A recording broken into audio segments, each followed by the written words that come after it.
Greetings. Today is April 7th, 2020. And this is going to be a relatively short lesson entitled Go and Strengthen Your Brethren.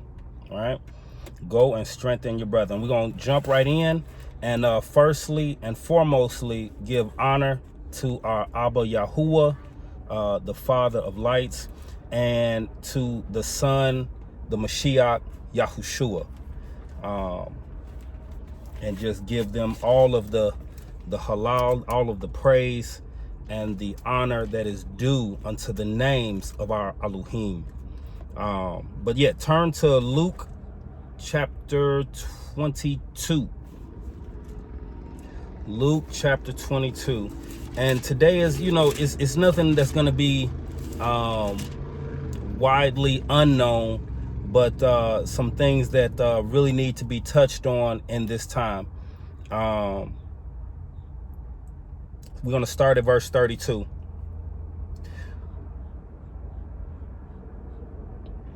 So we'll start at verse 31 for context. So, and the master said, Simon, Simon, behold, Shaitan hath desired to have you, that he may sift you as wheat. But here's what I want to bring out here in 32, that this is what the master does for us, that we may go and complete the work that he began in us, right? He says, but I have prayed for thee, that thy faith fail not, and when thou art converted, strengthen thy brethren. So there's a couple of questions that I'm going to be asking, and some things that I'm going to read, because I really wrote all of these in the notes, and I'm going to put my notes on in the social media and Facebook. But it's, are you fully convinced of the knowledge of Elohim, right? Because my people perish, Hosea 4, right? Hosea 4 and 6, my people perish for the lack of knowledge. Well, earlier on in that chapter, it lets you know that the lack of knowledge being referred to is the knowledge of Elohim. So are you fully convinced of the knowledge of Elohim? Can you be swayed by false doctrine, right? Are you moved by the honor of man? So these are questions that need to be addressed, that need to be asked of ourselves when we present ourselves in front of the assembly and do anything, especially these things. Are you fully convinced of the knowledge of Elohim? Can you be swayed by false doctrine? Are you moved by the honor of man and not the honor which comes from Yahuwah only? So let's go over to 1 Timothy 3. We're going to start at verse 6. 1 Timothy 3. And we're going to start at verse 6.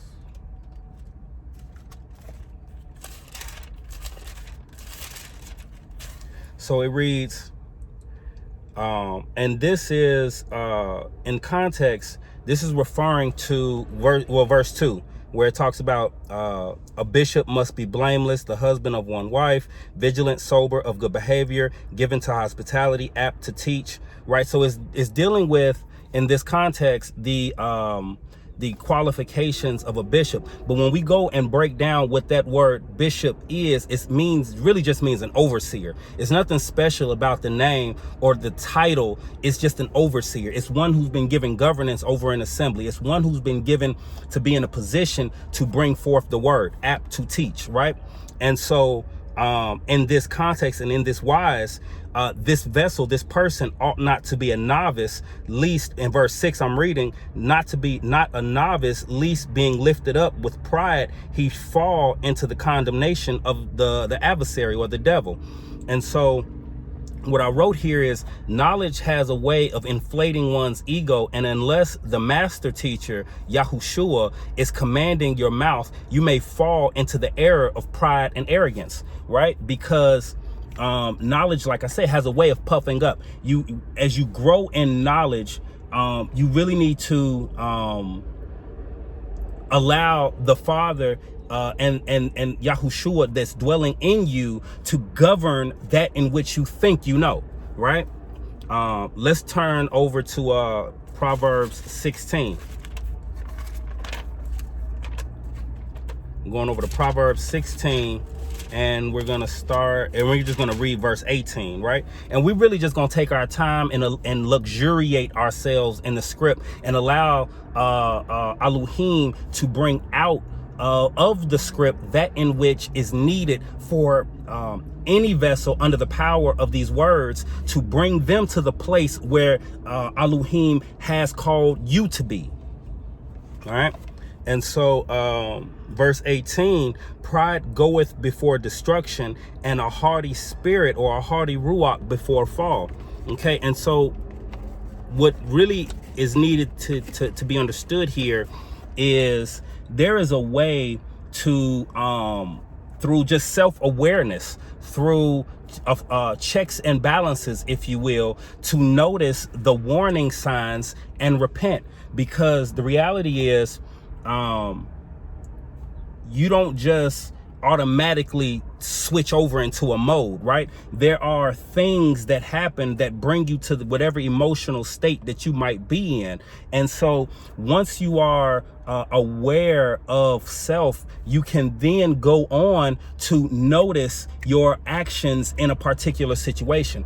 So what I mean is, if you notice yourself being prideful about a matter, if you notice yourself being arrogant about a matter, it's up to you then to self-check. It's up to you then to judge yourself, because otherwise the Father gonna call in them guys and bring that script to you. So it's really a matter of you being in that pocket, you being in that place where you can see yourself and say, okay, my behavior is not lining up with the script. I need to make this adjustment. I need to make that change. Whatever the case is, repent, turn 180 degrees from that action, from that unrighteous, corrupt action, and go back to your first love, and go back to your Father whom art in heaven. Let's go over to 1 Corinthians chapter 8. 1 Corinthians chapter 8.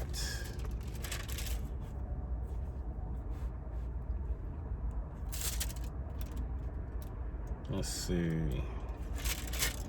1 Corinthians chapter 8.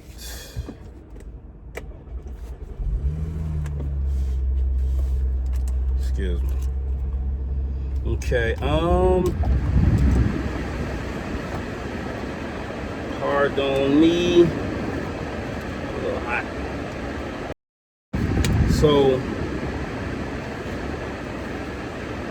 now we're going to start at verse 1. We're going to read verses 1 and 2. Now, as touching things offered unto idols, we know that we all have knowledge. Knowledge puffeth up, but charity edifieth. Right? Verse 2. And if any man think that he knoweth anything, he knoweth nothing yet as he ought to know.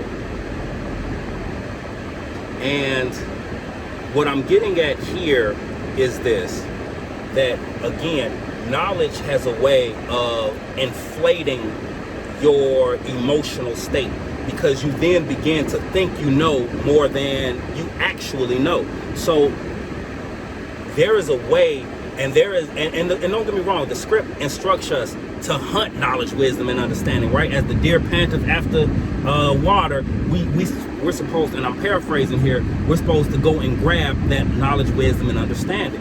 But keep it in the right context. There's nothing wrong with knowing. There is something wrong with allowing what you know to puff you up.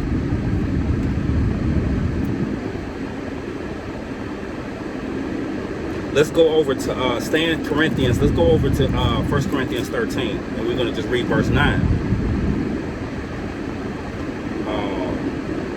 And the apostle says here, for we know in part and we prophesy in part, right? Because we don't know everything. We will never know, can't know everything that is, we can never know all the information that is entailed in creation, okay? We know in part, we speak the utterances of Elohim in part, right? keep in mind that what you know, you have been given to know. And what you have been given to know is not only for you, but for those of whom the Father would bring into your path. Be a wise steward over that in which you have been given to know. Least what you have been given to know will be used in a way that will bring you into a place of pride and destruction. Let's turn over to Isaiah chapter 11. We're just going to read there, verse 2. Because if we are to go and strengthen our brethren, what are we strengthening them with? You know what I mean? If we are to go and strengthen our brethren, we need to have in us that in which will strengthen the brethren. So this is, I'm going to start at verse 1. This is referring to the 7 ruachs that were placed on Yahuwshuwa. Okay, those same 7 ruachs that were placed on Yahuwshuwa, with him dwelling on the inside of you, you then also, and because the Ruach HaKodesh has been given to us by measure, you then have access to those same ruachs that were placed on Yahuwshuwa, that can be called in and out of you in whatever, for whatsoever is needed at any particular time, so long as you are operating in the proportion and in the allotment of grace that the Father has given you. And there shall come from a rod out of the stem of Jesse, and a branch shall grow out of his roots. Now verse 2 is key here. And the Ruach of Yahuwah shall rest upon him, the Ruach of wisdom and understanding, the Ruach of counsel and might, the Ruach of knowledge and of the fear of Yahuwah. Okay, the 7 Ruachs of Yahuwah. Now the 7 Ruachs of Elohim. Now check this out. Let's go over to Revelations 4. Let's turn right quick over to Revelations 4.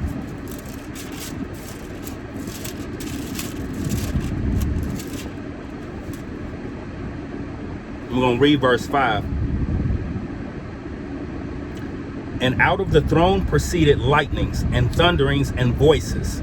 And there were 7 lamps of fire burning before the throne, which are the 7 ruachs of Elohim. So understand that and we're just going to reference Hebrews 4:16, that in addition to the mercy and grace we find when we come boldly to the throne, we can also therefore ask for wisdom at that same place, right?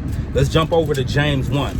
We can also ask for wisdom, the ruach of wisdom, because wisdom, like the script says, is the principal thing, right?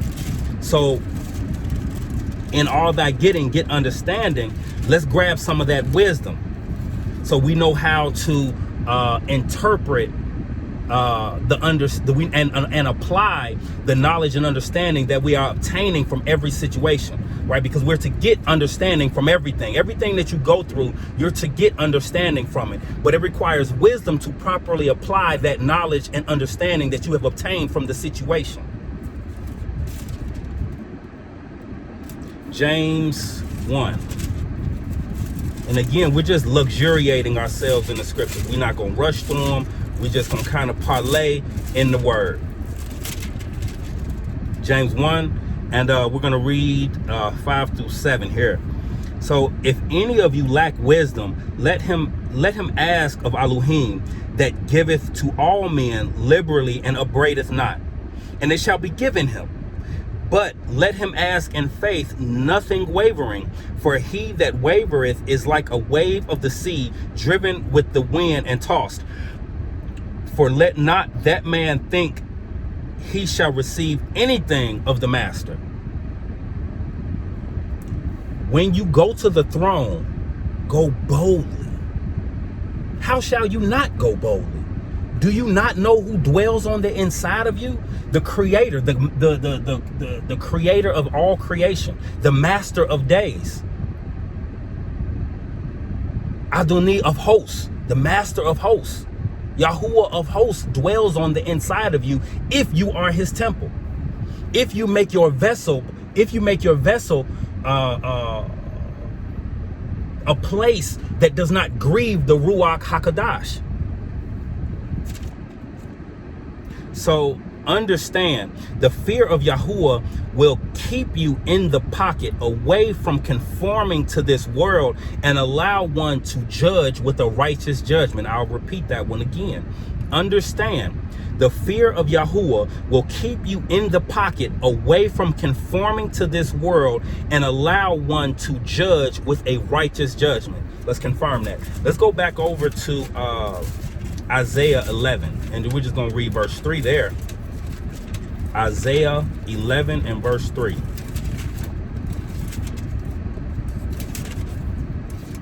The fear of Yahuwah will keep you in that pocket, and at the same time keep you from the honor, from respecting the honor that comes from man only.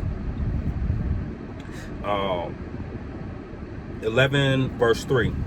And shall make him of quick understanding in the fear of Yahuwah, and he shall not judge after the sight of his eyes, neither reprove after the hearing of his ears. Because the truth of the matter is this: without the fear of Yahuwah, how can you judge righteously? How can you not judge after what you only see? It requires the fear of Yahuwah to keep you in a place that will not allow the honor that which comes from man only to cloud your judgment.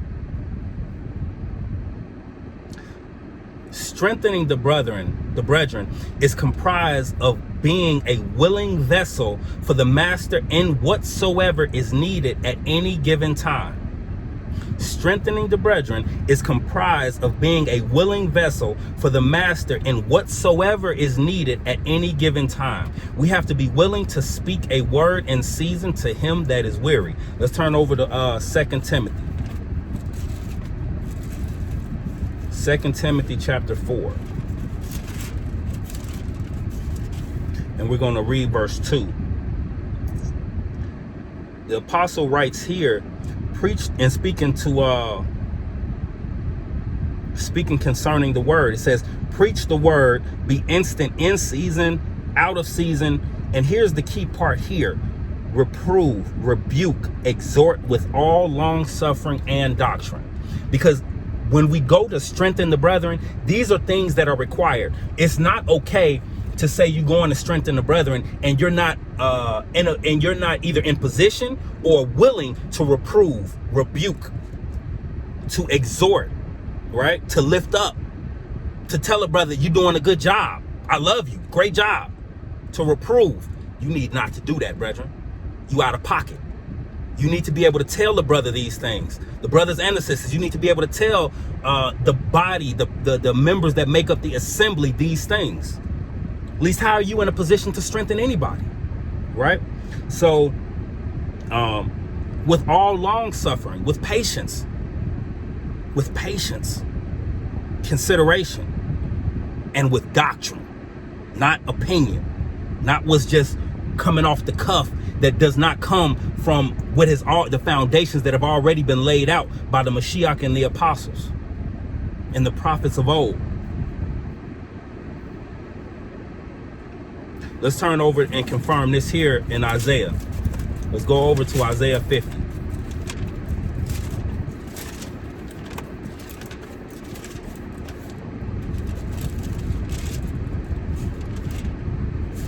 Isaiah 50, we're going to read verse 4.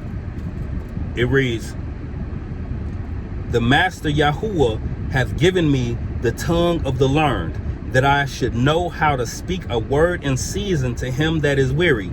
He wakeneth morning by morning. He wakeneth my ear to hear as the learned. So these are, as I read this, I consider, affirmations that can be spoken, because no script is of any private interpretation, right? And the Father of lights is not a respecter of person. He's really just looking for willing vessels to step up and be in a position to receive of him, so that his work can be done in the earth. With that being said, it is perfectly okay for you to recite and say these things concerning yourself. He wakeneth morning by morning. He wakeneth mine ear to hear as to learn.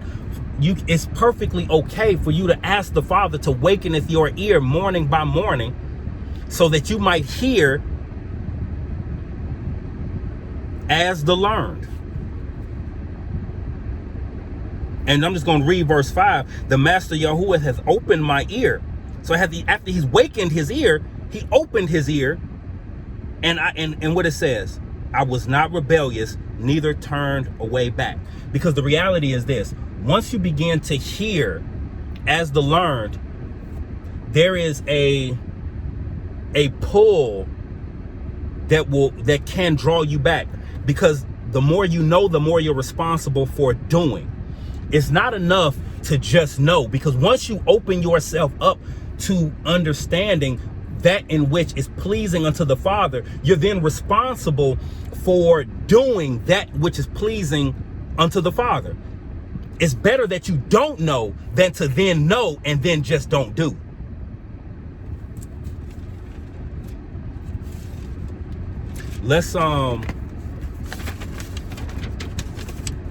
Let's understand this here.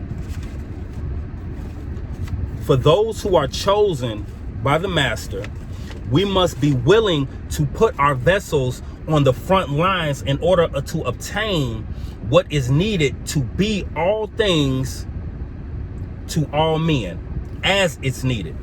Again, for those who are chosen by the Master, we must be willing to put our vessels on the front lines in order to obtain what is needed to be all things to all men as it's needed. Let's go over to James chapter 3. Let's turn over to James chapter 3. And we're going to read verses 1 and 2. It says, my brethren, be not many masters, knowing that we shall receive the greater condemnation. For in many things we offend all. If any man offend not in word, the same is a perfect man and able to bridle the whole body. So look, when you begin to speak this word, when you begin to speak this truth, there will be opportunity for many to become offended, because not everyone can receive the truth. Not everyone can bear the truth. And so in those types of offenses, we must understand that there can be consequences, right?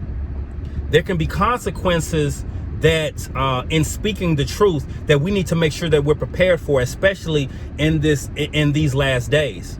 Because just like with Shaul, he was stoned, not to death. So he got up and walked out of being stoned. That is not a pretty sight. Stephen, stoned to death, right? So I ask again, are you fully committed to this thing? Because once you've been opened up to the truth, you need not go back. Once you begin to sweep out your room and you let it get dirty again, 7 stronger ruachs come in to take over. So once you begin to get that corruptible thing out of your life, whatsoever it is that so easily besets you, once you begin to get that corruptible thing out of your life, it is in your best interest to allow the Father and the Son to keep that thing out of your life through obedience and keeping yourself a willing vessel to be used by them. Else you find yourself in a worse off situation. Right? Matter of fact, even all the apostles, save one, John, who was exiled to Patmos, died, killed for this truth right here. Those days are coming back. Let's turn over to 2 Thessalonians 3 and 6. And keep in note too, that we must be willing to separate ourselves from those who prove themselves enemies of the faith. 2 Thessalonians chapter 3, verse 6.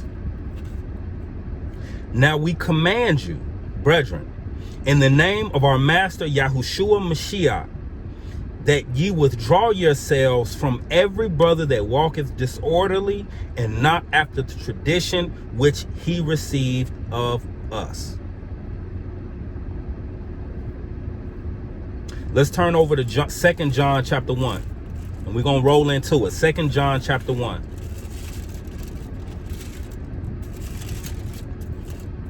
We're going to start here at verse 9. Whosoever transgresseth and abideth not in the doctrine of Mashiach hath not Yahuwah. He that abideth in the doctrine of Mashiach, he hath both the Father and the Son. If there come any unto you and bring not this doctrine, receive him not into your house, neither bid him Elohim speed. For he that biddeth him Elohim speed is partaker of his evil deeds. Understand that if a vessel, if a person is bringing you a doctrine that is not of the Mashiach, you ain't got no business breaking bread with this person. You ain't got no business. And when I say breaking bread, I mean to say not necessarily being around, but, you know, jolly with the guy. Because this is a different ruach. How can two walk together? At least they be agreed. You operating with two different situations here. So if somebody is not bringing abideth not in abideth, rest, ruling, and situated not in the doctrine of the Mashiach, he hath not Yahuwah. He hath not Yahuwah. What are you doing with him? What are you doing? Consider these things. Consider who you are deciding to yoke yourselves with.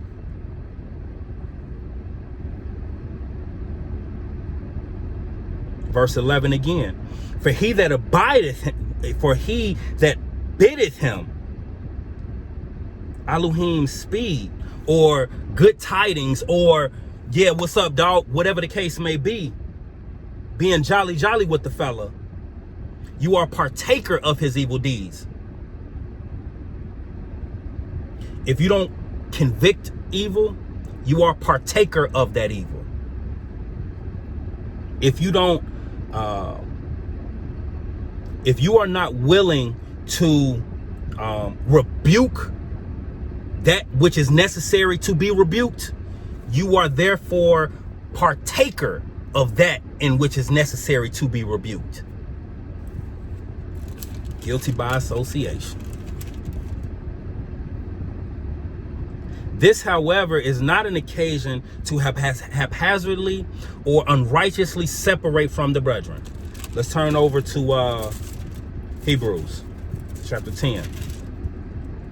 This, however, is not an occasion to haphazardly or unrighteously separate from the brethren. It's not something that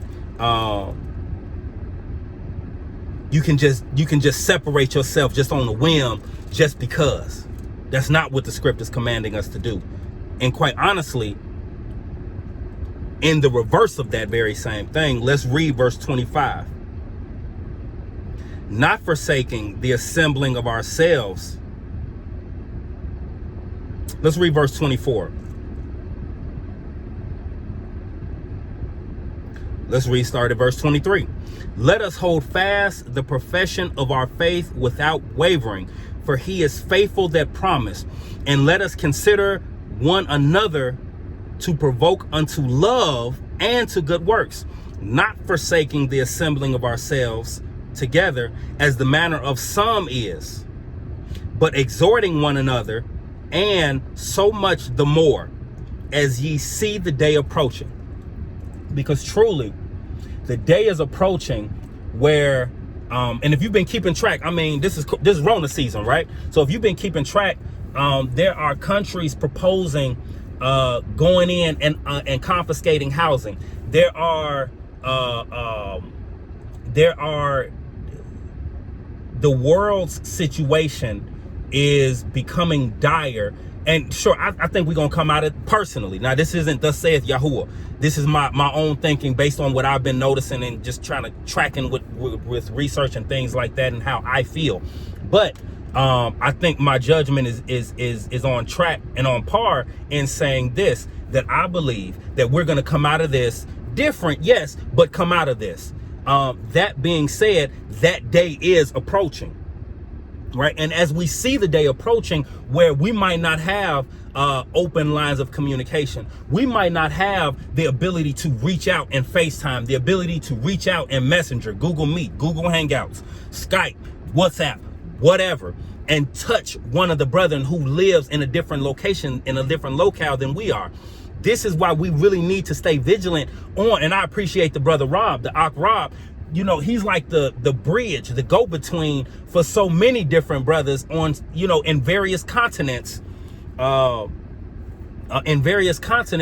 bridge this brother with that brother. He's like the glue in so many different situations, and that's appreciative and that's needed, right?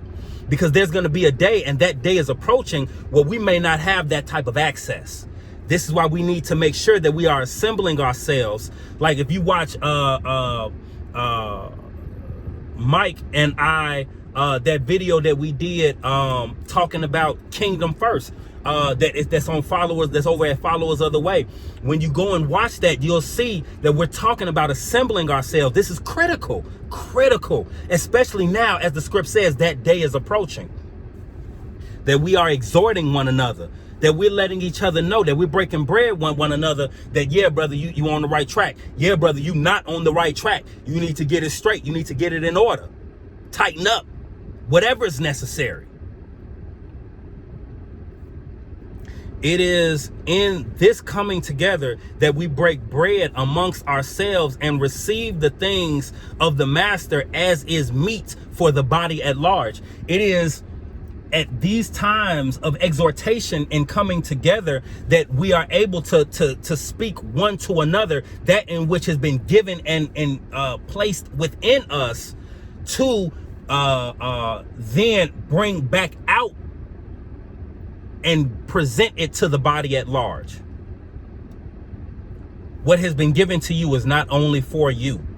It is, yes, indeed, for you first and foremost.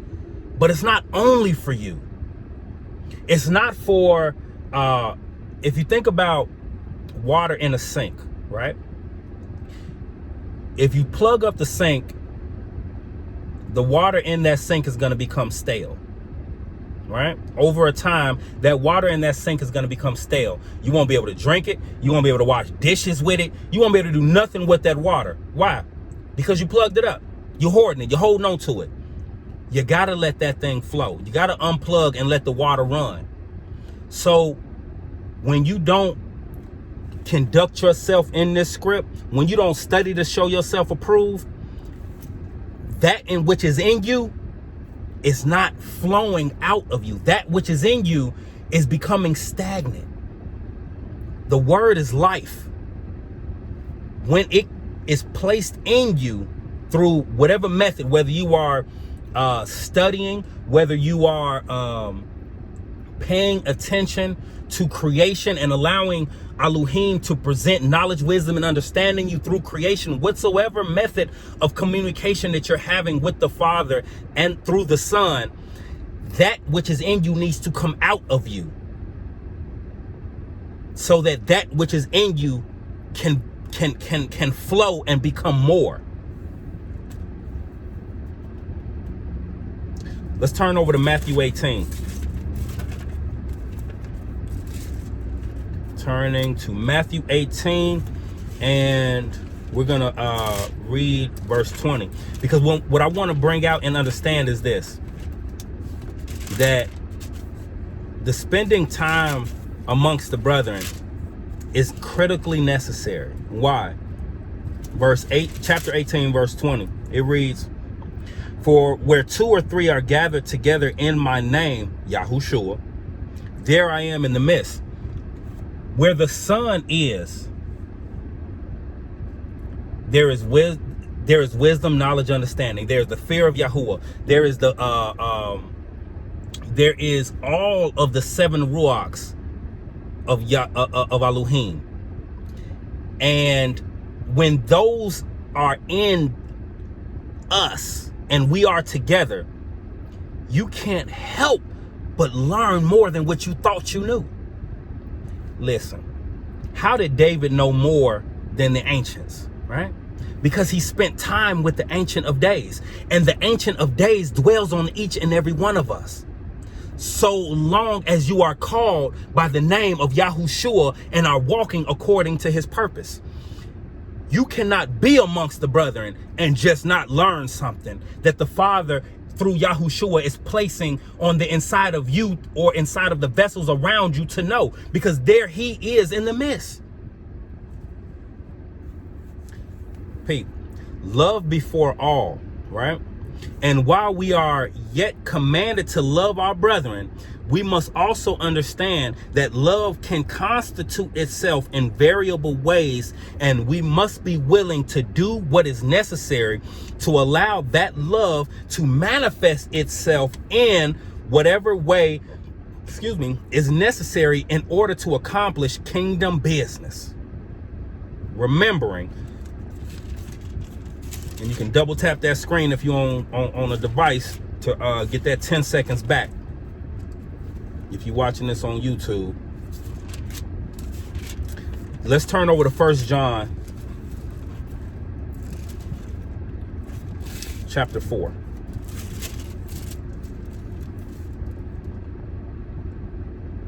I'm going to read verses 20 and 21. If any man say, I love Yahuwah, and hateth his brother, he is a liar.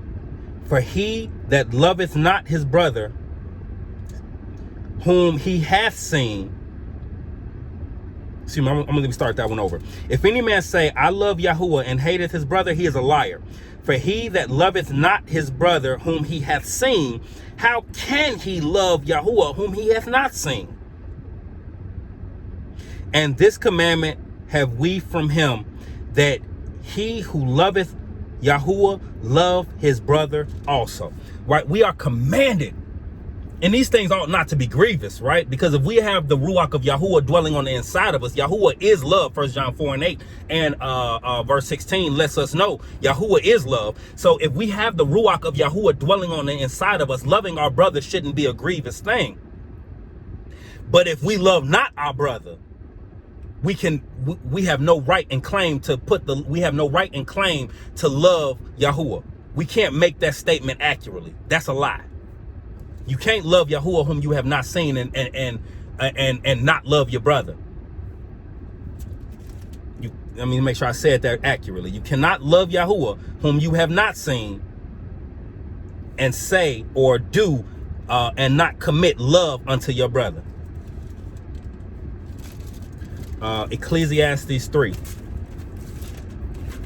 because we need to make sure we balanced out.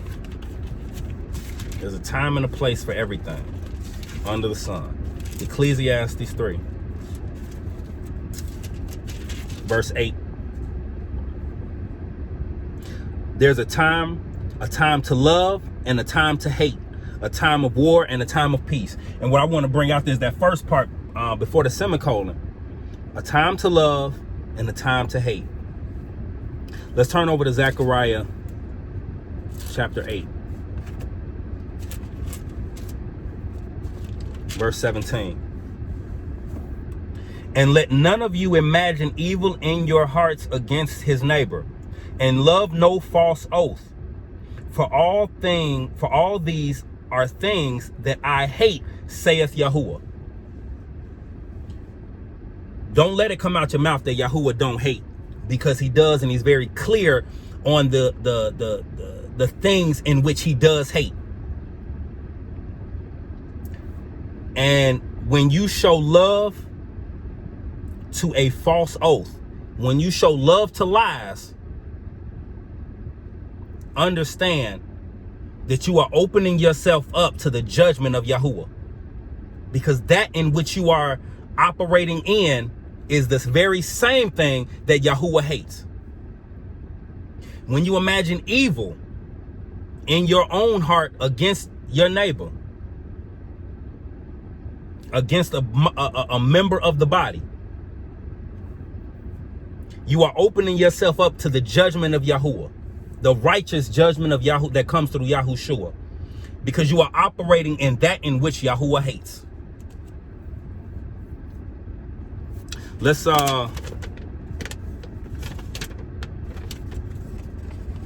understand that to create distance from one who is unrepentantly being carried away by the winds of false doctrine, sexual immorality, whatever it is that contradicts the word of Elohim, is not hate, but love for Elohim and man. Understanding that to create distance from one who is unrepentantly being carried away by the abiding in that thing, by the winds of false doctrine, sexual immorality, whatever it is that contradicts the word of Elohim, is not hate, but love. Where? Love for Elohim and love for man. The apostle writes, let's turn over to 1 Corinthians chapter 5 and see what the apostle wrote. 1 Corinthians chapter 5.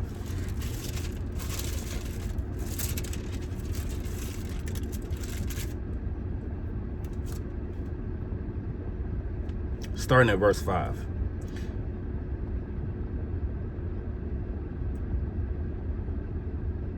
To deliver, and you know what? Let me just start at verse 4, because this is going to be a stamp here. In the name of our master Yahuwshuwa Ha'Mashiyach, when ye are gathered together, and my ruach, with the power of our master Yahuwshuwa Ha'Mashiyach, to deliver such an one unto Shaitan, the adversary, for the destruction of the flesh, that the ruach may be saved in the day of the master Yahushua. And we're going to break that down at another time, go more in depth there. But verse 6, your glorying is not good, or your honoring is not good. Know ye not that a little leaveneth the whole lump? Purge out. And here verse 5 and 7 are really tied together. Purge out therefore the old leaven, that ye may be a new lump, as ye are unleavened. For even Mashiach, our Passover, is sacrificed for us. There's a whole lot that can be ascertained out of these little 3 scripts right here. But what I want to tie in is verse 5 and 7, okay? It is necessary to overcome our own emotions, right? We are not to operate out of emotions. Emotions, yes, are to be used for what they are. Information to make an objective decision based on those, whatever, all the information pertaining to a particular situation. What I mean is this: you should not be governed nor driven to decision making based out of your emotions. But your emotions are there to help you make the best decision necessary to obtain that in which is righteous for that particular situation. And sometimes it is necessary to remove yourself or whomsoever away from the assembly in order that the adversary can be given an opportunity to put that person or that vessel back into a place, back into a repentant state, so that they will then call unto the master and receive repentance on that on any given particular day that they have been allowed to repent for, right? Because otherwise you'll find yourself enabling someone to continue on in their idolatry, in their mess that will never give them the opportunity or never position them to not have crutches around them so that they can then call onto the master themselves. Sometimes it's necessary to purge out that old leaven, because a little leaven leaveneth the whole lump. It only takes a little bit of false doctrine to seep in and corrupt the assembly. It only takes a little bit of complacency. It only takes a little bit of acceptance of evil to come in and make the whole thing corruptible and contemptible and grievous to the Ruach HaKodesh. Let's turn over to 1 John. Let's turn back to 1 John 4. And we're going to read verse 18 this time.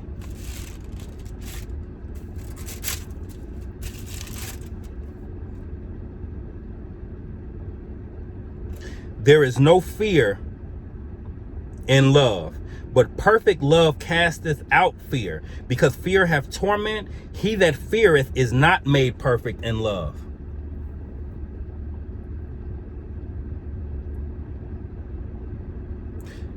I'm going to keep rolling. We're going to tie it in together. We must embody this revelation here that the psalmist wrote. Turn to Psalm 97. We must embody this revelation. Psalm 97, verse 10. Ye that love the master, hate evil.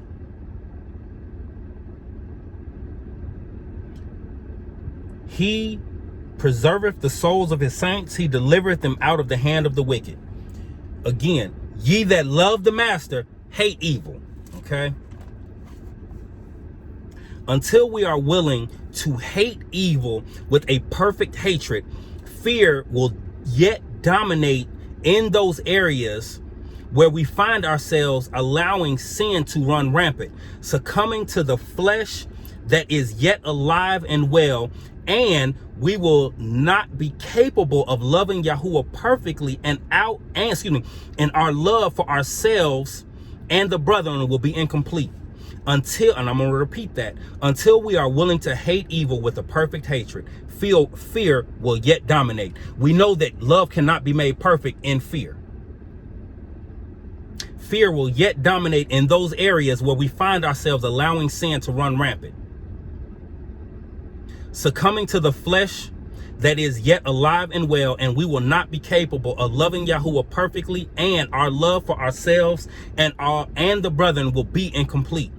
We then will find ourselves not able to properly strengthen our brethren because we ourselves have not yet been converted. We must step up in order to help someone get up. The blind can't lead the blind. Come out of the fear that is crippling you from doing or saying or abiding in what is right and righteous. So, my dear brothers and sisters, be not afraid to love the things Yahuwah loves, and hate the things Yahuwah hates. For in so doing, you will know and be known of him. Salah, Aman, Shalom.